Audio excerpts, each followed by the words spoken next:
אפשר. מי שברך אבותינו הקדושים והטובים אברהם יצחק ויעקב משה ואהרון דוד שלמה, הוא יברך וישמור וינצור את ידידנו הדגול והיקר נסים בן שושנה.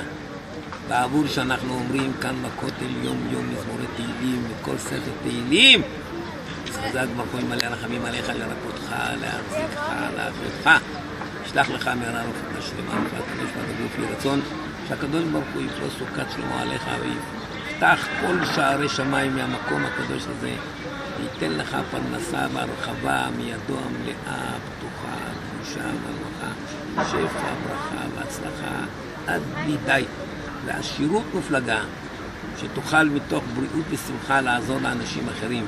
ויתקיים בך הפסוק וייתן לך האלוהים איתה על השמיים משמני הארץ ברוב דגן מתורו שאתם שלום וכם שלום וכל אשר לכם שלום. אדוני עוז למו ייתן אדוני מלאכת עמו ושלום וידבר אדוני בשלמו דבר אל אהרון ואל בניו ואמור כה תברכו את בני ישראל אמור להם יברכך אדוני וישמרך יאר אדוני פניו אליך ויבונך יישא אדוני פניו אליך וישמך שלום.